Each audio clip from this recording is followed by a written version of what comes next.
temperatures, little to no rain in the forecast, and a mix of sun and clouds. I'll have all the details on that coming up. Right now on News Channel 6 at 11, local leaders tackling the water issues in Augusta. Details on how they plan to make sure the city has clean water when we get it back. Also ahead, Georgia Governor Brian Kemp taking a look at the aftermath of Helene, what he had to say about the situation, and checking in on the local neighborhood as cleanup gets underway. Your News at 11 starts now. Live from Television Park, this is WJBF News Channel 6 at 11. Good evening, everybody. I'm Brad Means. Thank you for joining us, and thank you for figuring out a way to watch us. I know so many of us still in the dark, but hopefully you've logged on your phones or other devices, and you're able to tune in and get as much information as we can share with you over the next half hour, beginning with Augusta leaders addressing water issues around the city. We're all waiting for that to come back on, and they did give an update tonight, as Graham Lee reports. It's been 24 hours since Augusta leaders announced a water outage expected to affect the entire city. At a news conference, Mayor Johnson announcing a boil water advisory effective immediately. This has been done out of an abundance of caution, and it's due to a system-wide low pressure caused by the impacts of Hurricane Helene. This adds to the nearly 300 boil water advisories around the state as of Monday morning. The Utilities Department Director says everything south of Gordon Highway is operating thanks to generators, and homeowners in some areas will get water back soon. We expect to begin providing water service back to West Augusta, the Hill. Thanks to generators, and homeowners in some areas will get water back soon.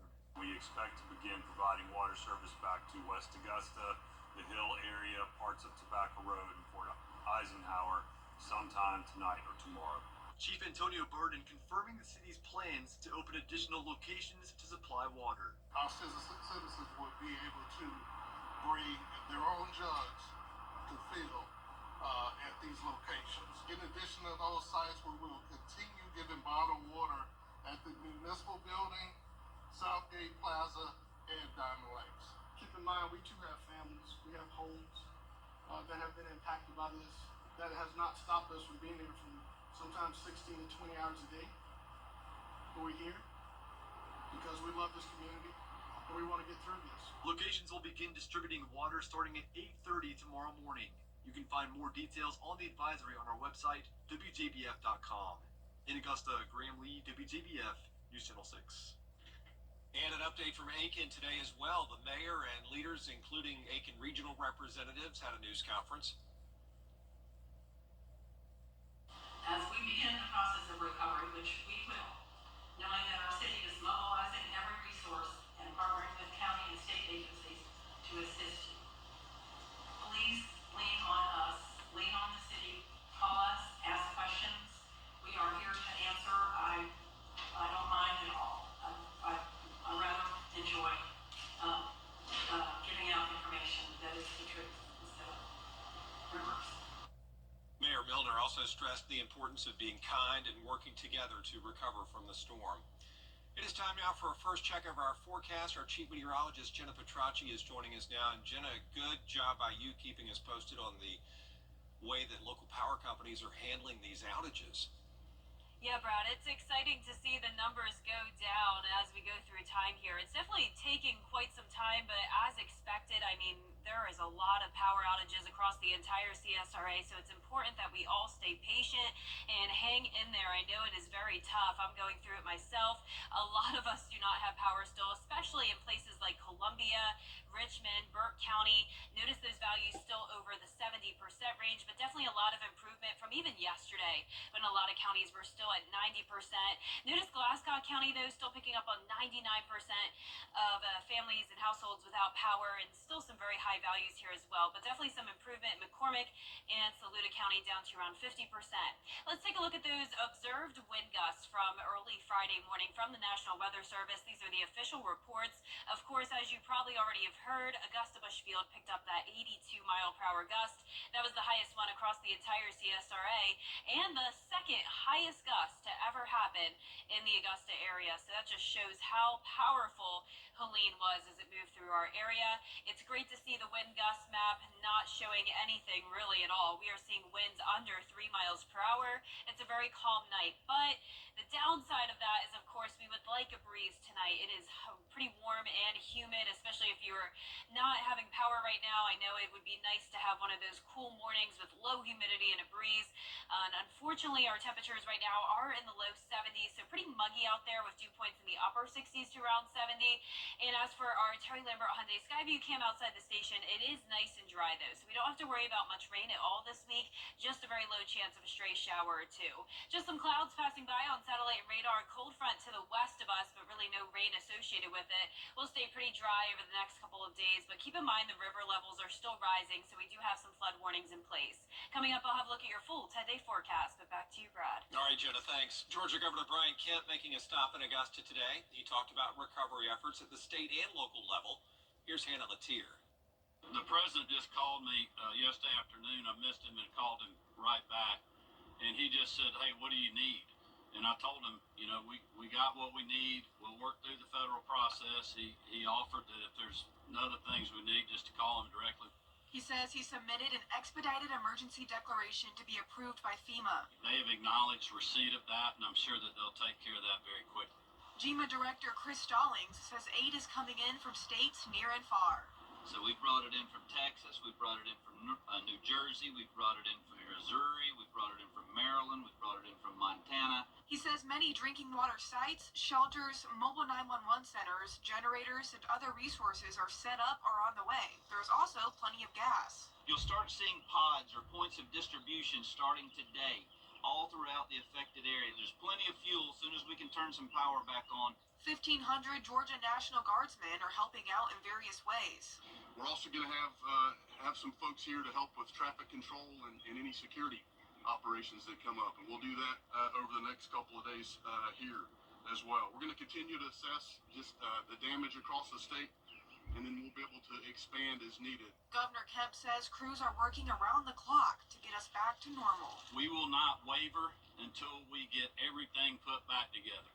It may take us a while, but just know this team will work 24/7 to get your power back on, to get roads clear, to get water operating, make sure that we're getting our state back to normal. This is obviously going to be a very long recovery, but we will not waver in that recovery.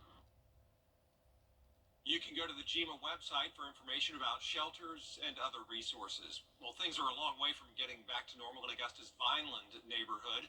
We went there today, saw the homes and trees damaged and down, power lines everywhere on the ground.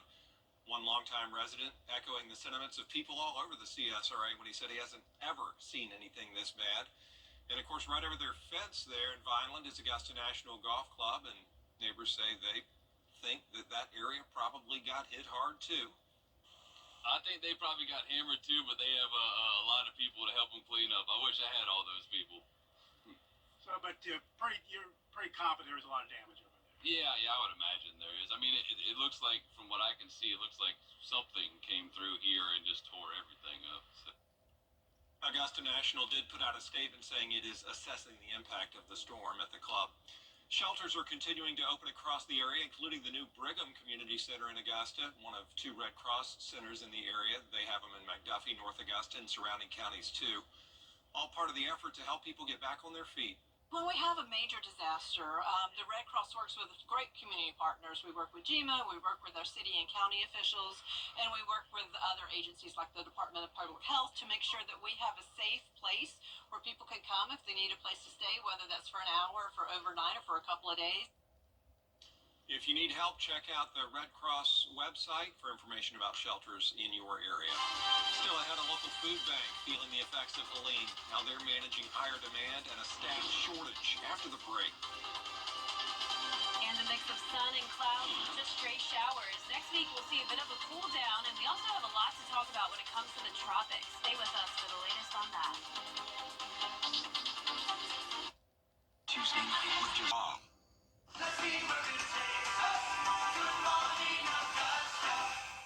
The News Channel 6 mobile app is now even better. Download it today.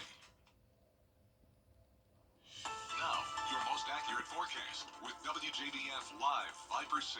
Welcome back. You're taking a look at our Terry Lambert Hyundai Skyview cam in Waynesboro and Burke County. And speaking of Burke County, I have some breaking news to share with you. The National Weather Service damage survey just came out, and we do have an official report of an EF0 tornado that occurred Thursday night into early Friday morning. Of course, during the main event with Helene, there is one confirmed tornado that touched down in Vidette, Georgia, and Burke County. Just wanted to share this information with you. I know we've received a lot of questions about potential tornadoes that came with all the high wind gusts, and it does look like the Weather Service just confirmed that one tornado in our area. The rest of the CSRA just had downburst-like winds, but nonetheless, in Burke County, one official tornado reported. Now, as we move on here now to our temperatures, we are in the low 70s for the most part, so it is a warm and muggy night. Our satellite and radar showing just a few clouds passing by, but no rain at the moment. We do have a cold front knocking on our door, but notice no rain associated with it at all. So we'll have a series of dry fronts coming through, just a few stray showers possible this week. I want to get back to the tropics though, because we have a lot to address. You may have seen a lot of false information on social media. This is very unfortunate. It's not the time to be messing with people's emotions. It's such a sensitive time here in the CSRA, and I definitely do not want to scare anyone. So I want to let you know that there are no current threats to the CSRA when it comes to the tropics. Now, does this mean that we are completely in the clear for the rest of the year?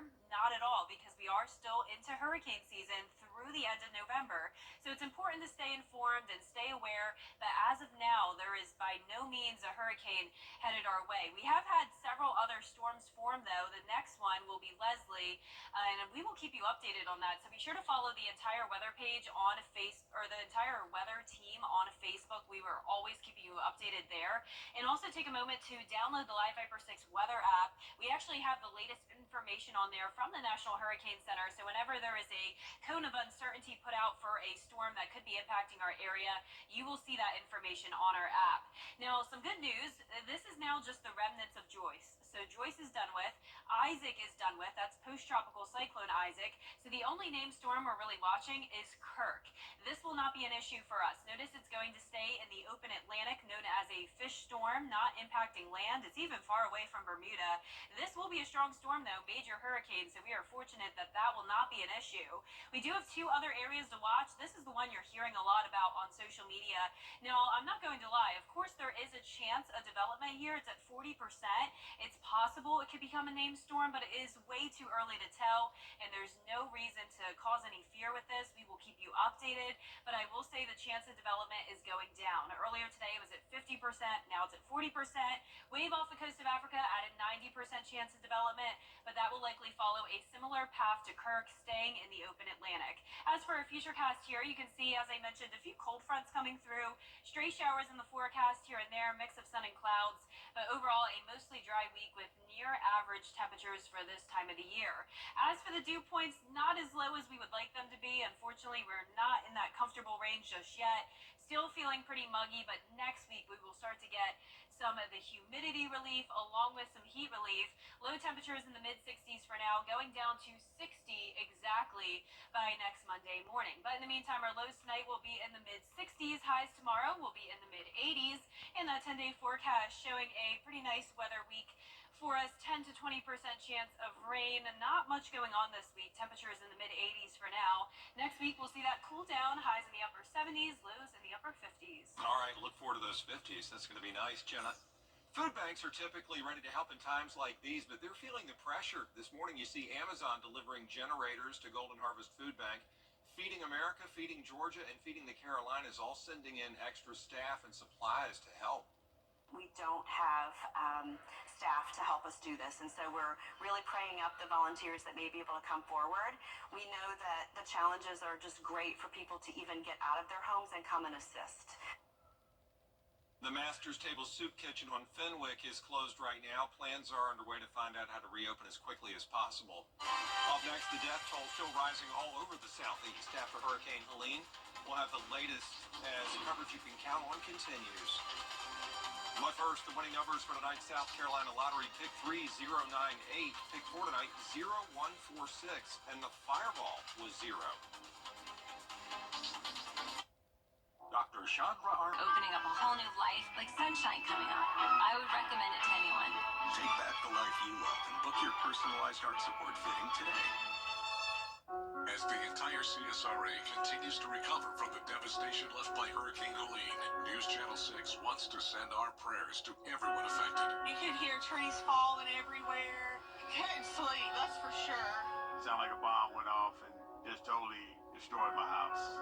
Keeping our community safe is our #1 priority before, during, and after the storm. Guys just from the neighborhood have been pulling up chainsaws. Times like this get you out in the street holding hands. High school football is in full swing, and WJBF.com's got all the action. Live stream our Game Night Live Game of the Week every Friday night, or catch up on games you might have missed. Streaming now at WJBF.com/GNL. Weather headlines on News Channel 6, brought to you by Hickson Roofing. The live 5 for 6 mobile app. Download it today.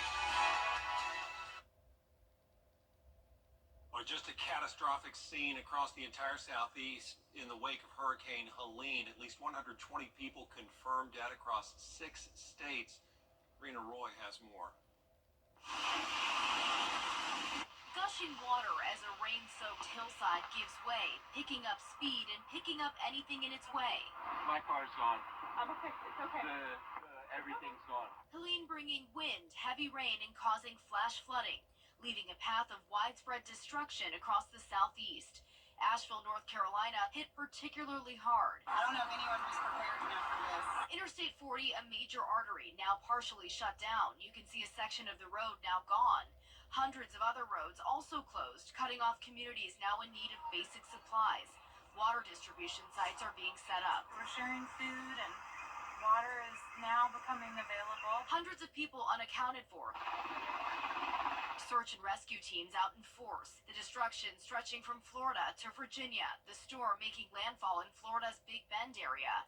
The White House now stepping in to help. President Biden planning to visit the region this week. It's not just a catastrophic storm, it's a historic, history-making storm. I've directed my team to provide every available resource as fast as possible. East of Asheville, ABC station WSOC's chopper showing the damage from above. A lake filled with debris, pieces of wood, mangled metal, and even decks torn from people's homes floating in the water. In Tennessee, the governor touring the damage. This bridge partially collapsed. It's not like anything I've ever seen before. It's an absolute disaster. Dozens across the state still unaccounted for, including Steve Cloyd. His Jeep found washed away in the floods. He started to get concerned about the water level rising, and he did call me, and his exact words were, "This is not good, Cal. I'm calling to tell you I love you."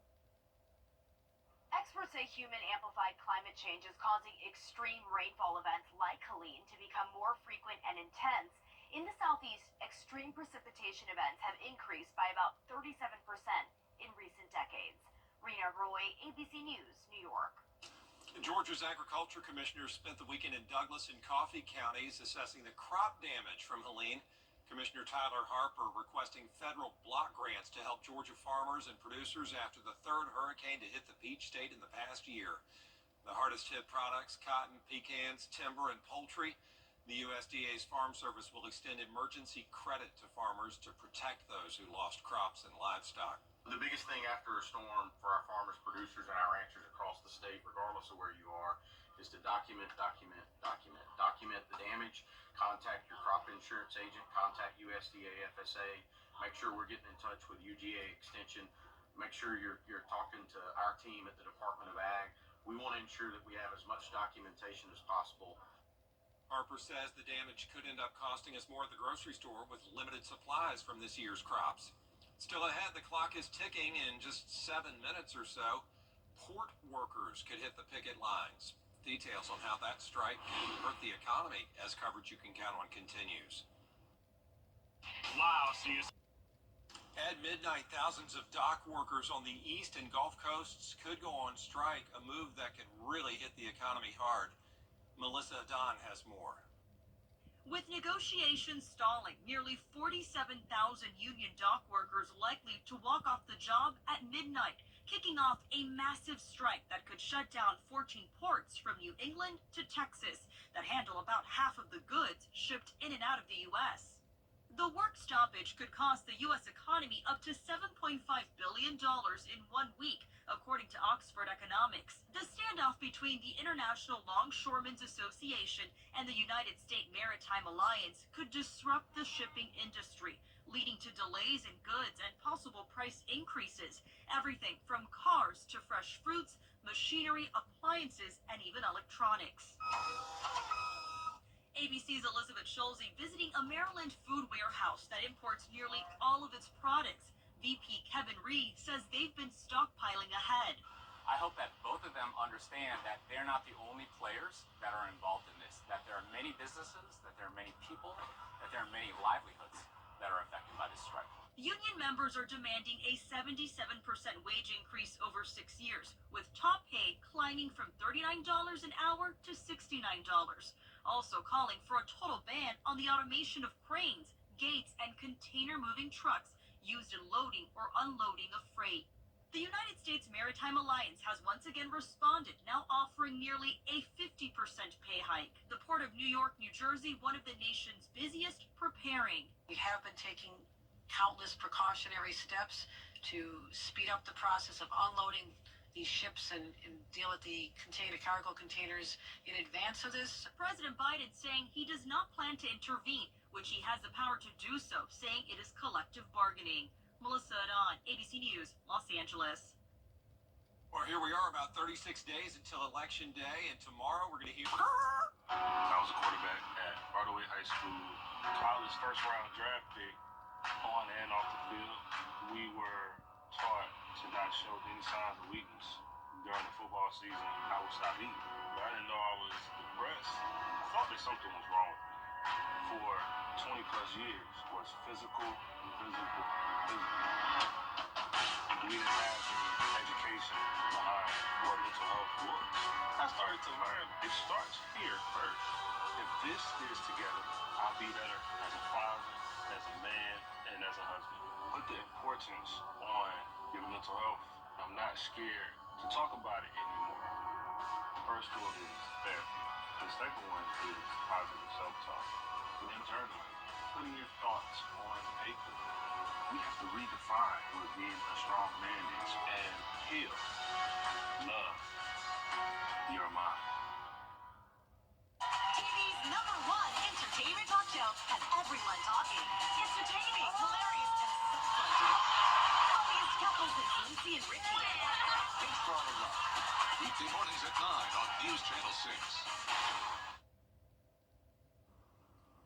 The company Proto wants to take Zoom calls to a whole new level. It's called the Epic, and it can beam a hologram right into your living room. The box is about 90 inches tall and yet transmits a 3D image to make it look like the person you're calling is right there. It's just, Jenna, $29,000. Oh, yeah. We'll but, take it. You know, we've known this is coming. I mean, this is the next step. Absolutely. And why not? You know, for $29K, do it. Yeah, I mean, I'll save up for it maybe in a few years. One day. Well, our 10-day forecast showing not much going on this week weather-wise, just around the 10 to 20% chance of rain. Temperatures topping off at 85 degrees for now, lows in the mid-60s, and getting a bit cooler as we go into next week. All right, that's our report. Thanks for staying up with us. Happy Tuesday to you. Be safe. We'll see you at 4:30 for Good Morning Augusta tonight.